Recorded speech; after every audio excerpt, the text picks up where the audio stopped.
ग्रहण करते हैं, लेकिन हमने ग्रहण तो किया, हम पूंजीवादी नहीं बने और हमें बनना भी नहीं चाहिए।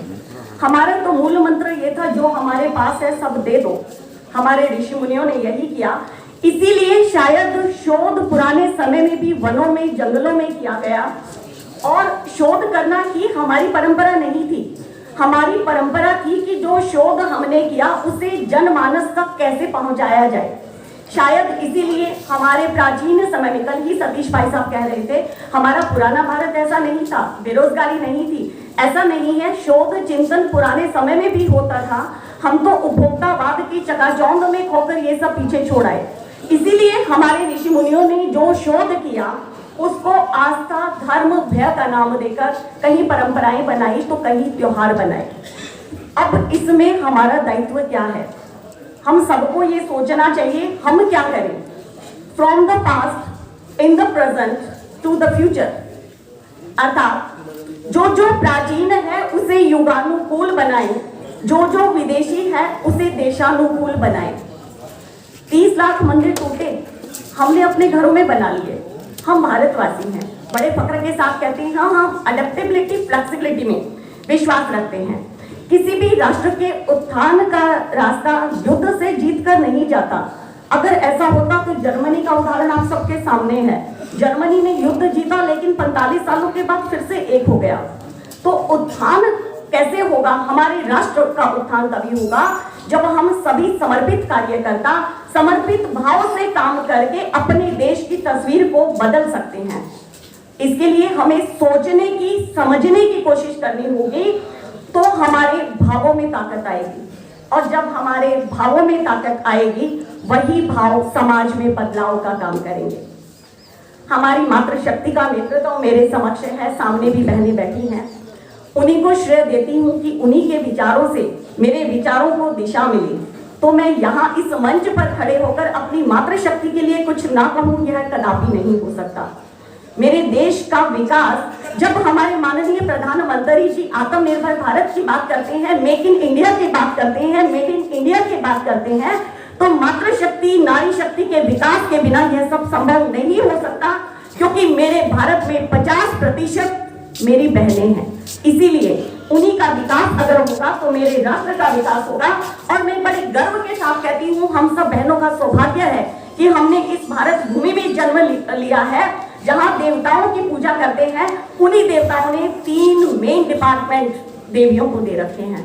आप देखिए, फाइनेंस डिपार्टमेंट माँ लक्ष्मी के पास है, एजुकेशन डिपार्टमेंट माँ सरस्वती के पास है, और इतना ही नहीं, माँ काली डिफेंस डिपार्टमेंट हम सबकी रक्षा करती हैं। जब भी मुसीबत में आते हैं तो हम सब इनको याद करते हैं।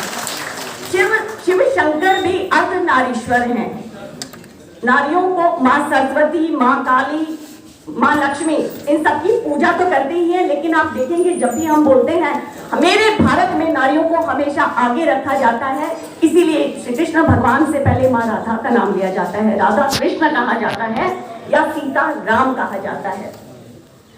एक और छोटी सी कहानी मेरे दिमाग में आ रही है, अगर इजाजत हो तो मैं आप सबसे साझा करना चाहूंगी। आप सब में से बहुत से इस तथ्य से परिचित होंगे, जब शंकराचार्य जी मंडन मिश्र जी के पास पहुंचे थे शास्त्रार्थ करने के लिए, तो उन्होंने जब देखा कि और कोई नहीं है, तो माँ भारती को परिचित थे कि वो बड़ी विदुषी हैं। उन्होंने उनको निर्णायक बनाया और उनके साथ शास्त्रार्थ प्रारंभ किया।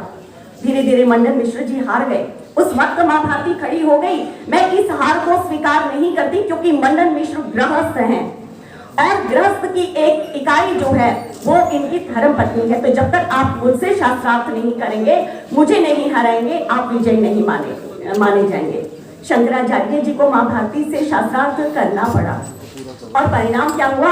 उन्होंने गृहस्थ आश्रम की वो व्यवहारिक प्रश्न उनसे पूछे जिनका जवाब शंकराचार्य जी के पास नहीं था। ये वुमन एम्पावरमेंट है।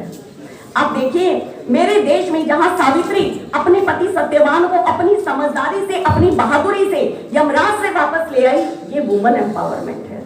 हमारे उत्तर भारत में बहुत सी बहनें करवा चौथ का व्रत रखती हैं, अपने पतियों की लंबी आयु के लिए मंगल कामना करती हैं। ये उनका विश्वास है, ये उनका दृढ़ विश्वास है, दृढ़ संकल्प है। ये वुमन एम्पावरमेंट है। और मेरी कुछ बहनें कहती हैं हमें बराबरी का दर्जा चाहिए। कैसी बराबरी चाहिए। मैं हैरान होती हूँ उनके, आप पाश्चात्य सभ्यता से प्रभावित होकर ये सवाल उठाती हैं। पाश्चात्य विचार है जो जहां महिलाओं को सम्मान नहीं दिया जाता। अगर आपको अपने परिवार में भोजन बनाने, परिवार की व्यवस्था को बनाए रखने को बोझ समझती हैं, तो मैं कहना चाहती हूँ हम परिवार को संभालते हैं, तभी हमारे पुरुष भाई बाहर जाकर अर्थ सृजन करते हैं। यह हमने काम का बंटवारा किया है। क्या आधुनिकता ये कहती है कि जो वर्च्यूज हमें दिए गए हैं वो हम खो दें? ये हमारी भारतीय संस्कृति नहीं है, क्योंकि यहाँ मातृशक्ति को ही माँ धरती की उपमा दी जाती है, क्योंकि उनके अंदर इतनी विनम्रता होती है जिससे माँ धरती सब कुछ सहती है फिर भी हंसती रहती है। यहाँ एक विदेशी व्यक्ति ने भी स्वीकार किया कि यहाँ नारियों को इतना सम्मान दिया जाता है, तभी मेरा देश भारत महान है।